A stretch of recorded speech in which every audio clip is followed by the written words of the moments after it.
So my name is DJ Prince. I've been DJing for 15 years. I started in Brampton and I got the opportunity to kind of go around the world from US to Mexico to Dubai to India. And I've been privileged to be a part of a lot of special events from weddings to clubs to even some school events from semis to formals and proms. And it's been a long journey and I'm here to save everyone that trial and error that I had to go through to get to where I am and help you expedite your journey as a DJ within 12 weeks. I started DJing 15 years ago when I was about 13 years old in Cheney Middle School. I had the opportunity to DJ at my grad school dance, and I was DJing with DJ P Plus from the radio. And I had such a great time experiencing that. I decided, okay, I want to do this. And I started making little cards so I could get gigs at restaurants or even private events. And from there, the rest is history. My first gig, I remember to this day, I took my dad with me.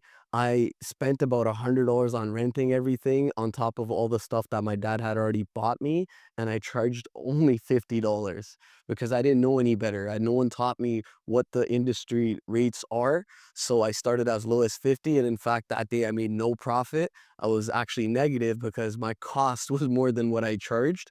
But yeah, I started at $50 about 15 years ago. I continued DJing because after grade 8, I ended up getting a job at McDonald's and at some restaurants, and I realized that even if I just DJ once a week, it was equivalent to me working 4 or 5 shifts at McDonald's or at a restaurant cleaning tables, being a waiter, and I saw the scope from the financial side and the freedom, and I genuinely just enjoyed it. I liked being at parties and not having to, like, drink or be indulging in things I don't want to, just creating a vibe, and I stuck with it. I started DJing with a Newmark mix deck. It was around 25 to maybe $3,000 that my dad bought.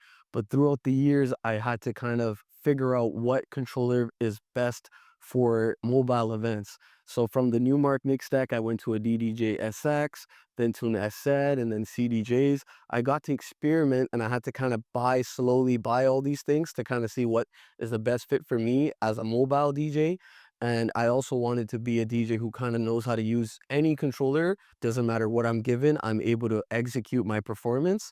So I started with the Newmark and now I'm with Pioneer DJ controllers. In the past 15 years, what I've done is I've built a portfolio in South Asian weddings to doing corporate events and a lot of school events and even clubs. So I do specialize mainly in South Asian events, but through the 15 years, I kind of learned and taught myself how to be able to do corporate events, birthdays, weddings, engagements, semis, proms, clubs, you name it. I could do it all, but I specialize in South Asian community. As a beginner DJ, I recommend you kind of learn what software, what equipment you want to use, how to be able to cater to your customer because each event is different.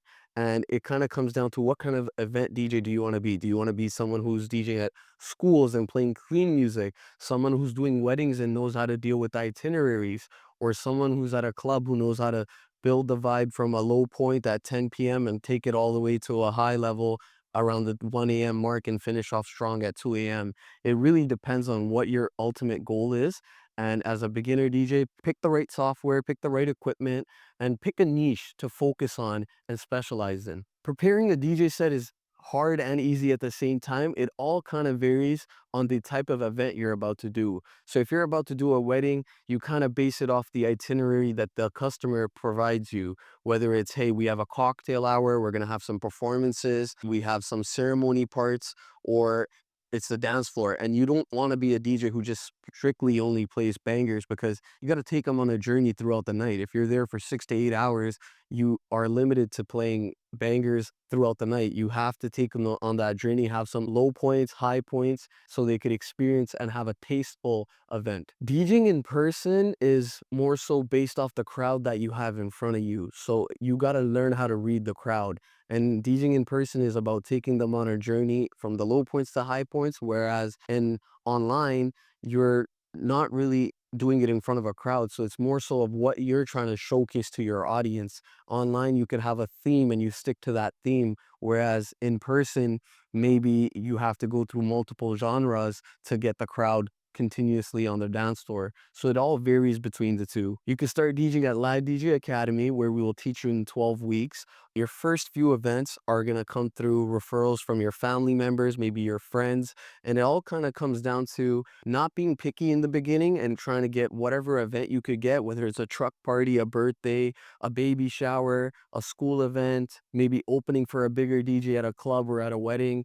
You're not limited. You just got to be open-minded and kind of take what you can get in the beginning stages just to kind of get the experience you need and see what category do you want to focus on and specialize in. In my opinion, a DJ should not only play bangers. There's a lot of music out there that you should kind of play to introduce to the audience. I feel like it's a DJ's job to introduce new music that they might not already know and have some low points so the high points seem even better because you built up to it.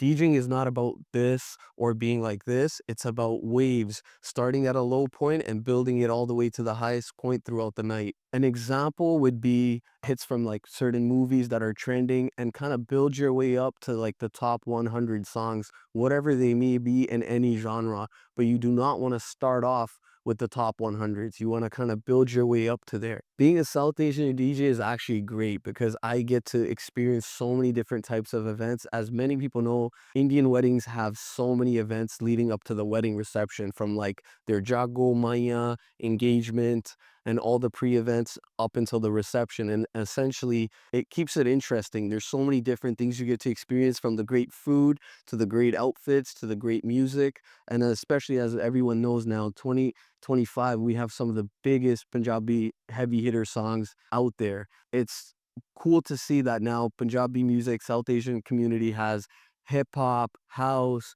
Indo house, Gidda, Pangra, all these genres mixed under one.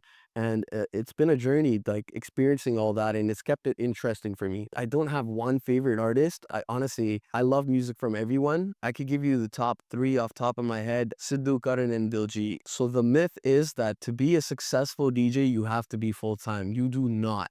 I have several DJs a part of my team that are full-time students.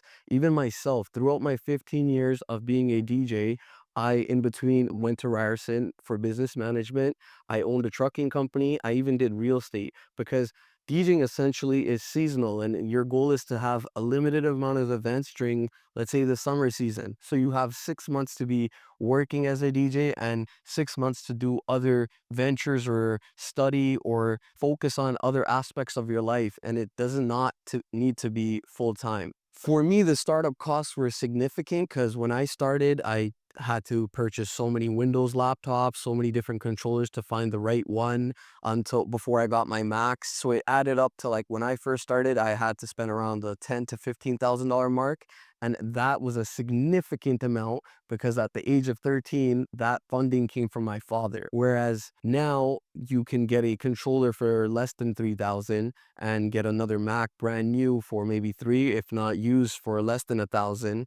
And essentially less than $5,000, you could be equipped and ready to go for mobile events. But it's definitely changed from when I started till now. It's much more affordable and easy to get in. But I would like to say now a good startup cost is around below 5,000. One of my favorite events to be at during a wedding week is, I would like to say, the Jagos, because they're full of energy. Typically, that's usually like one of their first few events for that family that's getting married. And the energy is high, and that's where I kind of get to know what kind of music are they into. Before I get to their wedding reception, I have a better understanding of the crowd that I'm going to be dealing with. One of the main reasons I have decided to be a part of this Live DJ Academy and teach people how to DJ is simply because my journey was full of a lot of trial and errors. I had to learn different genres, different events, buy lots of equipment till I found the right one, have so many softwares I had to learn. And this DJ community, especially in the South Asian DJ community, is usually gate kept. A lot of people do not share the insights or the knowledge that one requires to become